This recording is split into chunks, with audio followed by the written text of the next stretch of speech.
Alaikum wa rahmatullahi wa barakatuhu. Yan uwa, ina mana maraba da zuwan watan Sha'aban, watan da yake makwabci ga watan Ramadan.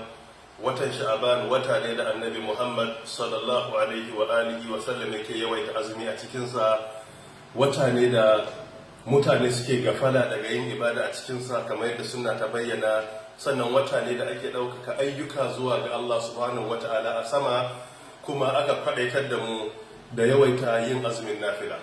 A cikin hadisi da ya inganta cikin littafin sunan na imamun nasa'i rahmatullahi alai, haka ya inganta cikin irwabul galil fi takharij ahadithi manaris sabil juz'i na 4 shafi na 103. Usama ibn Zaid radiyallahu anhu ya tambayi manzon Allah sallallahu alaihi wa alihi wa sallam cewa ya rasulullah, lam araka tasumu shahran min ash-shuhur ma tasumuhu min sha'ban.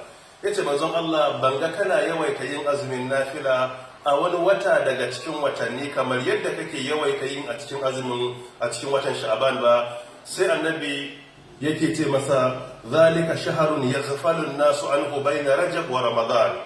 Watan Sha'ban wata ne da mutane suke gafala daga gare shi, suke mantawa, suke shiga cikin dimuwa wanda yake tsakanin Rajab da kuma watan Ramadan. Sai ce kuma fihi turfa'ul a'mal ila rabbil alamin. A cikin wannan wata ake ɗaukaka ayyuka zuwa ga sama wajen mahalicin talikai. Ya ce wa ana uhibbu an yu'rabu amali wa ana sa'im. Ina sha'awan a riga ɗaukaka ayyuka na zuwa ga Allah alhali ina azumi.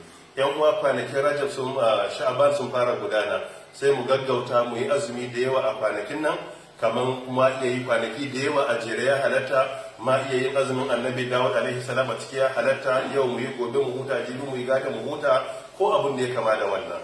Yana da matukar muhimmanci mu ribata da wannan wata. Allah ta'ala ya sa mu dace, ya karga ayyukan mu na kwarai. Wassalamu alaikum wa rahmatullahi wa barakatuhu.